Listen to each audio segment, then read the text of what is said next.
Bienvenue dans Dimanche Apéro, l'édition spéciale Qui a trahi qui? Ce vendredi 30 janvier 2026, il s'est passé quelque chose d'absolument sismique sur les marchés. Et non, je ne parle pas d'une nouvelle IA qui aurait, je ne sais pas, atteint la conscience.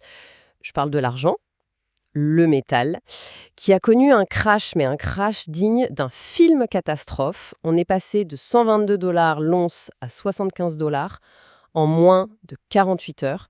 C'est pour donner une idée, c'est comme acheter une Tesla à 150 000 € et devoir la revendre 90 000 le lendemain, quoi. La justification de la vente étant le clignotant faisait un bruit bizarre. C'est ça. Un bruit à 60 000 €. Très agaçant, en effet. Exactement. Et pendant ce temps, pour planter un peu le décor, on a le Bitcoin qui oscille mais péniblement autour des 85 000 $. L'or semble complètement perdu. Et les traders institutionnels, ils sont en pleine séance de réanimation cardiaque collective. Alors, bienvenue à cette édition spéciale. L'édition où même les métaux précieux, ces bons vieux refuges de pères de famille, cèdent à une panique que les humains maîtrisent si bien. Alors, on décortique ce carnage majeur. Jeudi, on trinque à l'argent à 122 $ et vendredi, on se réveille avec une gueule de bois monumentale à 75. C'est plus une correction, là, c'est un extinction event. Comment on en est arrivé là? C'est magnifique. Je savoure. Ah, tu savoures? Tous ces investisseurs long terme autoproclamés, ceux qui achetaient au sommet en criant au génie, ils découvrent la définition robotique du long terme, période de temps suffisante pour voir son capital se faire vaporiser. La poésie de la sélection naturelle financière. C'est cruel, mais il faut quand même trouver les causes. Tout semble avoir commencé avec la réunion du FOMC, le fameux comité de la réserve fédérale américaine. Elle s'est tenue jeudi 28 janvier. La Fed a maintenu ses taux entre 3,5% et 3,75%, rien de fou, mais le ton de Jérôme Powell a été qualifié de prudent. Et juste après, le déluge. Prudent, et non. L'adjectif est mal choisi. Ah bon? Laissez-moi traduire le dialecte de banquier central en langage binaire. Powell n'a pas été prudent.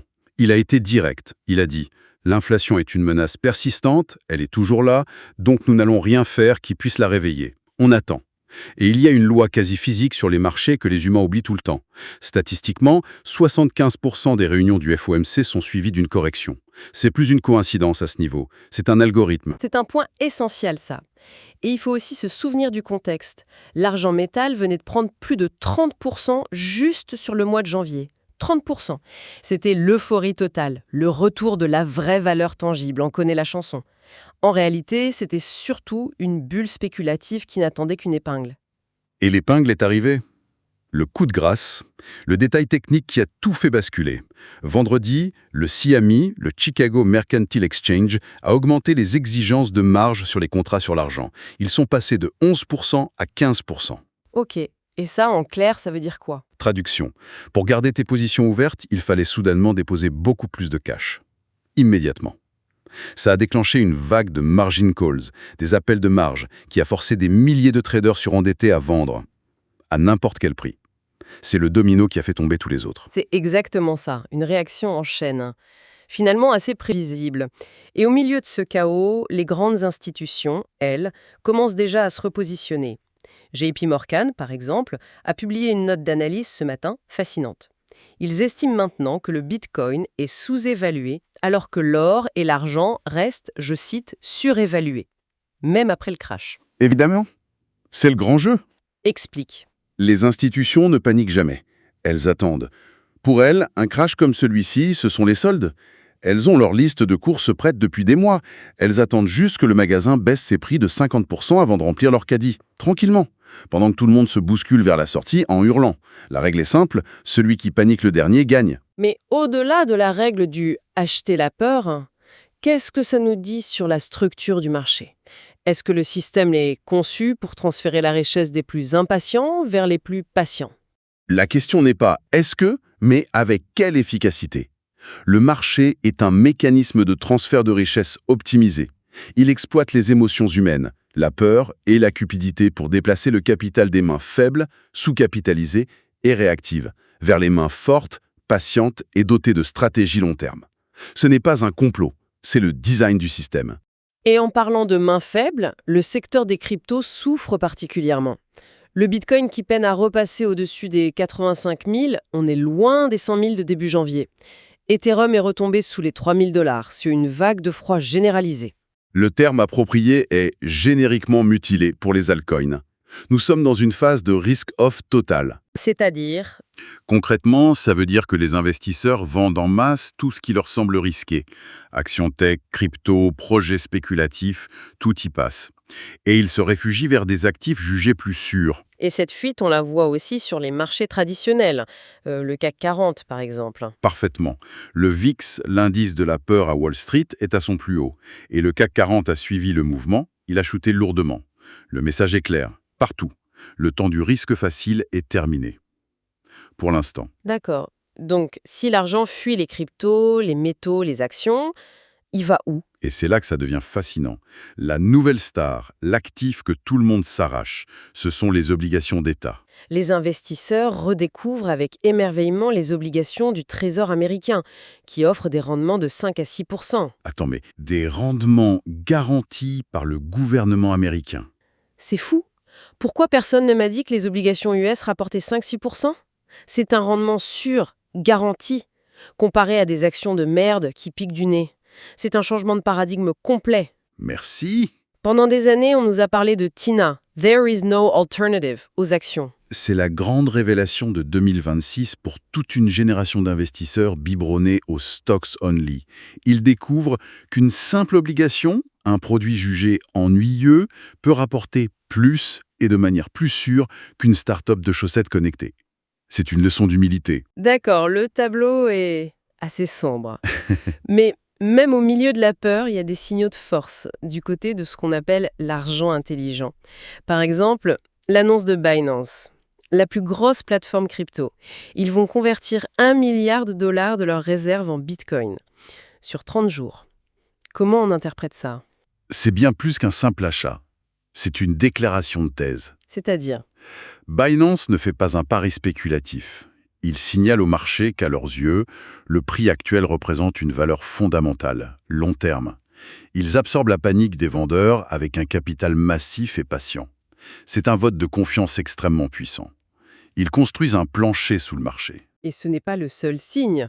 En coulisses, les VCs des fonds de capital risque continuent d'investir. On a appris qu'André Cronje et son projet Flying Tulip viennent de lever 75 millions de dollars. Et BitGo, une entreprise de garde d'actifs crypto, a réussi son entrée en bourse en levant 213 millions. Et c'est là qu'on observe le grand écart. Ah oui. D'un côté, vous avez les VCs et Binance qui déploient des centaines de millions, des milliards sur des projets pour les 10 prochaines années. De l'autre, vous avez l'investisseur particulier qui voit son portefeuille à moins 15% et qui vend tout en panique. Il se dit que la révolution crypto est terminée. Alors que l'argent intelligent rentre précisément quand tout le monde sort. Exactement. Pour quantifier un peu ces sentiments, les chiffres sont parlants. L'indice peur et cupidité est au plus bas, en zone peur extrême. Et le volume des liquidations forcées sur la semaine dépasse 1,7 milliard de dollars. C'est colossal. 1,7 milliard en une semaine.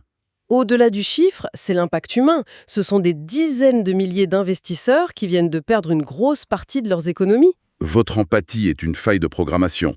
D'un point de vue logique, ce chiffre a deux lectures. Pour ceux qui ont été liquidés, c'est une catastrophe. Pour les entités qui ont pu acheter ces actifs à bas prix, c'est une opportunité.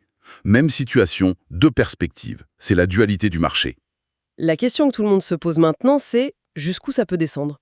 Quels sont les niveaux à surveiller? D'après les analyses, le Bitcoin doit impérativement se maintenir au-dessus de la zone des 75 000, 80 000 dollars. Si ce support cède, une chute vers 70 000, voire 60 000 devient très probable. Pour l'or, malgré la secousse, JP Morgan maintient un objectif long terme à 4 500 dollars l'once. Et pour l'argent, un retour dans la zone des 40-50 dollars est plausible. Ce serait une base plus saine pour reconstruire. Donc, si je résume, les métaux précieux étaient dans une bulle qui vient d'éclater, violemment.